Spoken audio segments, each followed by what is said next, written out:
Okay, good morning. So we're up to Reish Nun Tes Seif Base. So we're coming towards the end of Hatmana. In fact, we'll finish off Mitzvah Hashem this Siman today, and then tomorrow there's the Mishnah gives a summary of the halachas of Shehiyah and Hatmana, and then Mitzvah Hashem will move on to other aspects of Shabbos, of preparations for Shabbos, of Hadlakas Neiros and things like that. So we're at the very end of Hatmana. So Reish Nun Tes Seif Base. And what we're dealing with now to the end of the Siman is where you do Hatmana with muktzah items, such as avonim and other materials and things like that. So says the Mishnah, says the Machaba in Sif Beis, Hanoisnim avonim uleveinim soviv hakdeira. You put stones and bricks and things like that around the pot. In order to avoid muktzah problems, you've got to designate these stones for the purpose of Hatmana. Because so long as you have not been miyachad them, you have not designated them, these are not important, they're just sort of rocks and stones, and you would just discard them. And therefore, hilkach also they're also to touch, to move, they're muktzah, unless you've properly designated them for that purpose. Okay, says the Mishnah Berurah Sif Cotton Yud. Lekach la'olam. So you've properly designated them. Hainu sheyachtem be'erev Shabbos. You've designated them, these stones, to do hatmana, to surround your pot and keep it warm. Lahatmin bohem tomid, to use them forever for hatmana purposes. Di'ilav hochi. Also because otherwise, if you don't designate them, then you've got a problem. You can't touch them tomorrow because they're muktzah. And so too wood, which is there for burning, firewood. You've got to be careful not to block up the oven, to use them, in other words, for hatmana. Because otherwise tomorrow you're not going to be able to access your pot if surrounded by muktzah items. Because otherwise, unless you designate them, these rocks, these stones, you'll just discard them, or you'll throw them away. And after you use them, you just get rid of them. They haven't got the status of a kli, they're not important. He doesn't hold them as important, and he sort of puts them away. Because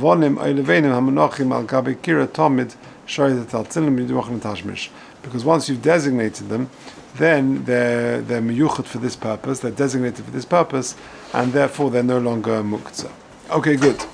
Okay, Sif Gimel. So we're up to Reish Nun Tes Sif Gimel. So like I just said before, we're coming to the end of Hatmana, and this is the last siman really on Hatmana. We'll finish this today, and tomorrow there's like a summary of Hatmana and Shia, and then we move on to Hadlakas Neiros and other aspects of preparation of Shabbos. So Gimel, we're talking about doing Hatmana with muktzah items.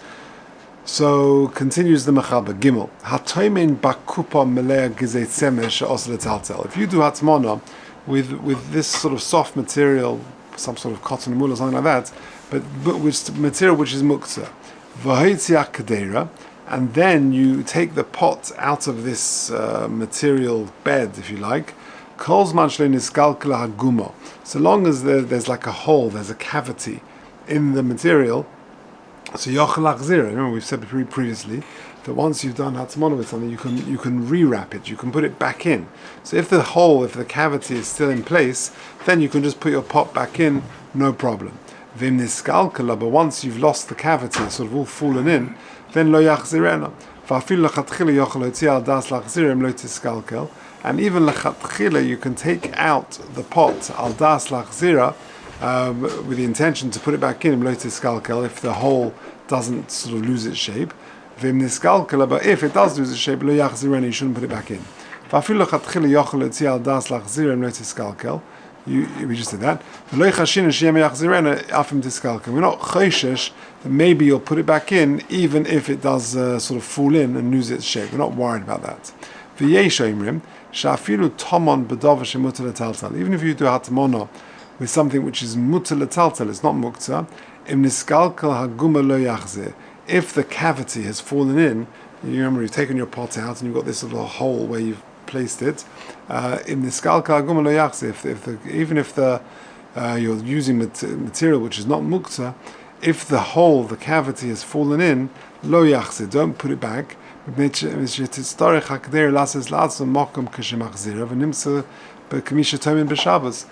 the cavity has fallen in, it's like you're doing it for the first time. And Hatmana for the first time on Shabbos is going to be a problem. You can only put it back in to rewrap it. That's okay. So again, just to summarize what we said, you've got to imagine a chulin pot, right? And you cooked it Erev Shabbos, you haven't got your hot plate. You're away on holiday in the Lake District. And you want to keep your chulin hot for the next day. So you've got some shearings of wool or something. So you say, great, I'll put it in there, and that will keep it warm. So you want to take it out Friday night. So you take it out, and you've got a cavity there. So then I take it out, I can put it back in, no problem, because the cavity is in place. And if it does fall in, then I've got a problem, I can't put it back in. V'yeshem, he says, the second there is that even if the stuff around the side has been designated for this purpose and therefore it's no longer muktzah, some say you shouldn't put it back there. Why? Because we're worried that maybe the cavity will fall in, and then you'll put it back and you're doing Hatmana for the first time on Shabbos, and that's the problem. Yeah, it's only rewrapping, which is okay.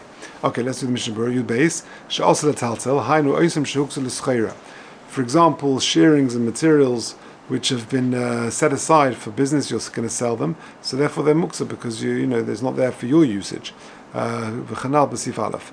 Yud Gimel yochel lachzira t'chazar mutza b'Shabbos b'davar she'eino moisef hevel. You're allowed to rewrap, to put back into a covering which is not moisef hevel, which is not increasing heat. Uchadilel b'reish nun zayin seif dalet. Yud dalet v'im niskalkel, and if the guma sort of loses its shape, shenoflu hagizin shemikan mekan, they sort of fall in on from both sides. Limkoi moshavak there, from the place where the pot was. Ulakach lo yachzeren, you can't put it back. Ulafisha mezis hagizin kishu muktzah, because otherwise you're moving the material which is muktzah. Good. Dalet. Toman b'dov she'ein nital. You do hatmana with material which is not, you can't take it, which is muktzah. V'chisa pia b'dov hanital, but you cover it. The covering, the top, is the dover hanitl, which is you can touch. There's no problem with muktzah. Kashimachzira, when you put it back, v'nimsa kamish. Sorry, I've missed the line. Megale hakisui. Then you can take off the kisui, which is not muktzah. Va'echis b'kadeira meitzia. So in other words, if you can picture it, you've got the material which is muktzah. You've got the top which is not muktzah. So then you can take that off. That's no problem, and you can take the pot out even though it's surrounded by muktzah material. Says the Mishnah Berurah Tesvav, v'dava she'ein nitl, she'nosen dava muksa sofak der. So you've got muksa stuff round the pot. V'im toman b'dava hanitl v'chisa piha b'dava she'ein nitl, and you cover the top with something which is not muksa. Then mafanos v'veseh v'eichiz b'kdeir metzia. You can just loosen it up and just take it out. The lunas is bosses line, and the chiddush is that the covering on the top hasn't become a bosses for that. You can just shake the kadera, and the stuff which is muksa just falls away by the side. That's tiltum atzad, and therefore we're not worried about that. Okay, Sif Hey says the Machaba, Tomon v'kisa b'dova she'ein nitl. If you do hatmana and you cover it with something which is muksa, im mixas hakadera mugula, if part of the pot is exposed, then noitel machzir, then you can take it and you can put it back. V'im lav in a noitel. In other words, if it's fully surrounded by muksa things, there's nothing you can do. You can't access it. But if it's partly exposed and therefore you can access it, then you're okay. All right, there's no Mishnah Berurah on that. What's that? But you're going to have to knock off by taking it. So that's the tiltum atzad, and we're not worried about that. But if there's no way of accessing it otherwise, then it seems not. Vov. Sif Vov. Yontav shechol yes be'erev Shabbos. So Yontav falls on like it does this year, I think. Yontav is Thursday, Friday. So Yontav falls on an erev Shabbos. Yesh misha oiseh lahatzmin ba'avonim mishum dehavik k'may binyan. It's erev Shabbos. You want to figure out how you're going to keep your food hot. Yontav is on Thursday, Friday. So Friday you've been cooking, and you want to keep this food warm. So then you've got to be careful. There are yesh misha oiseh lahatzmin ba'avonim. Bishum to have a binyan, nothing to do with muktzah.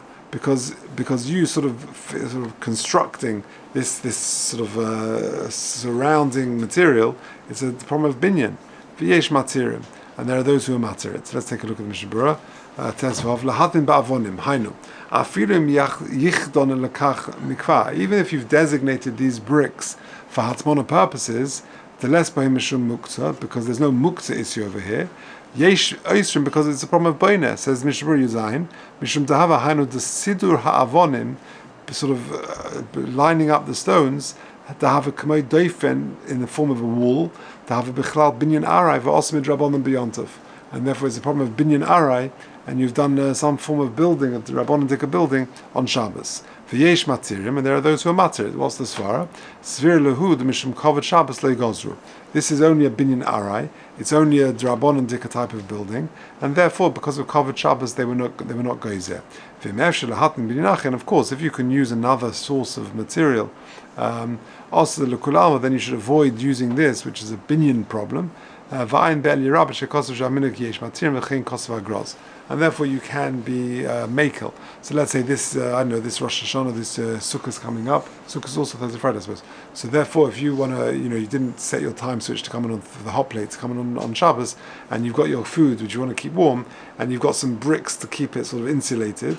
So then there is what to rely on, yesh matirin, because you're going to tell me it's a problem of binyan.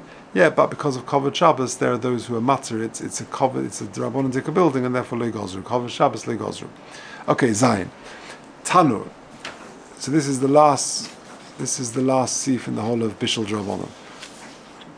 Okay. Tanur. Shemanichin be'achamin.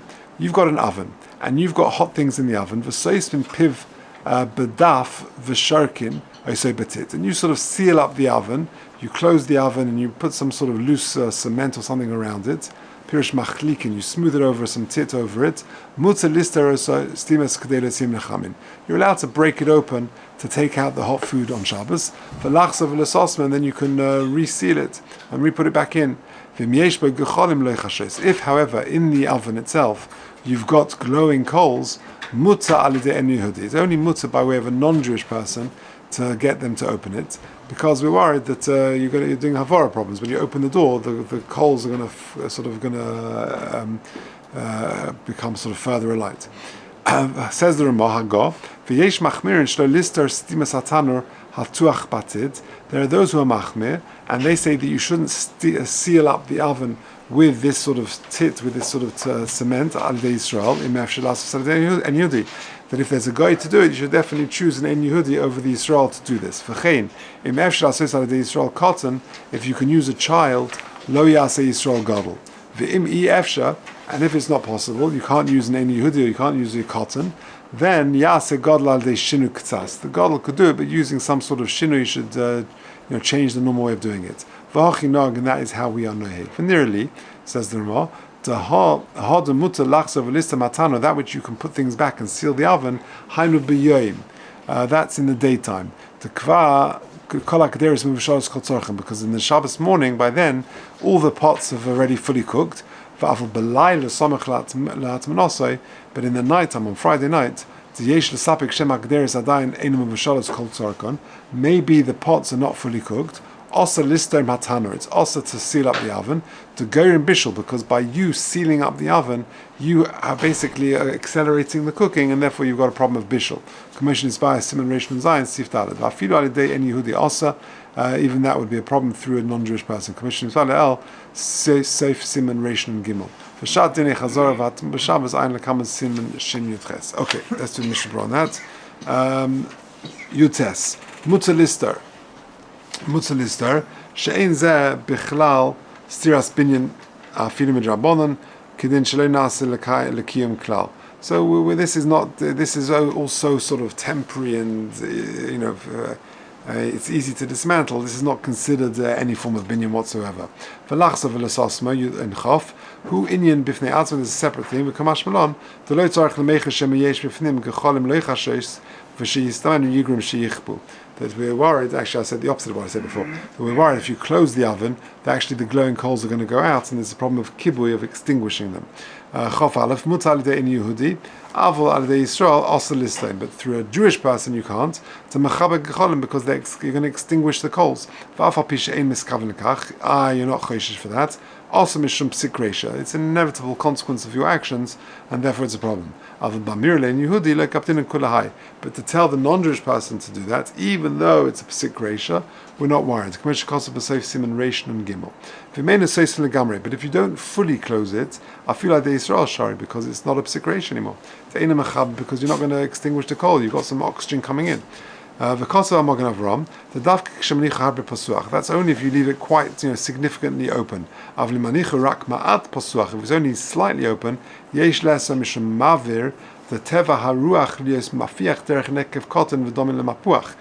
problem is, if you've got a small window of air coming through, then that's going to sort of create like a wind channel, and that's going to cause the coals to fire up, and then you've got a problem.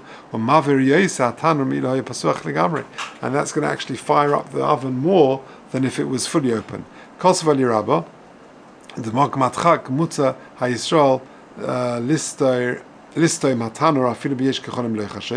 He actually allows in a Makamat Chag for Yisrael to close the oven, even if you've got glowing coals.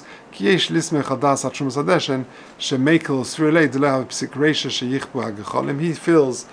it's not actually a psik reisha, that the coals are going to go out like the astima.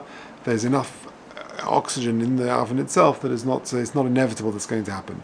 If there's a proper flame inside, after the Trumas Hadeshin also, then even the Trumas Hadeshin will say it's also the stimas gorin le'esh yichve maher, because by you closing it, it will certainly cause the fire to go out. It might not cause the coals to be extinguished, but it will cause the flame to go out, and if therefore there's a flame inside, you can't close it. V'da, the cholzel in stimas tanur. All of this is talking about closing the oven. But opening the oven door, the kula alma also the Yisrael. If there are kecholim leichashes, they're glowing coals, everyone would agree it's a problem. Even if it's not sealed, because the wind opening the oven door is going to cause the kecholim to further fire up.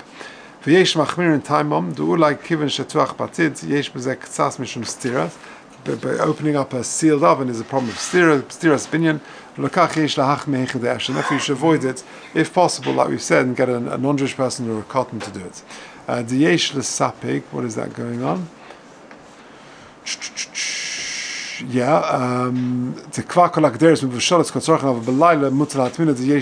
But if you, in the night time, we're concerned that it's not fully cooked, and therefore by you sealing it up, it's going to be mamahar b'shula, and therefore it's going to be a problem. Says Mishnah Chof Gimel yesh l'sapik hainu afilu min yudeh shekenu. Even if you don't know whether it's mevushal kol tzarcha, you shouldn't do it.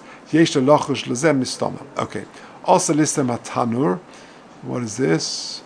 The ger and bishul, because you're speeding up the process. V'alidei stimas piv, says Mishnah afilu below tich batit.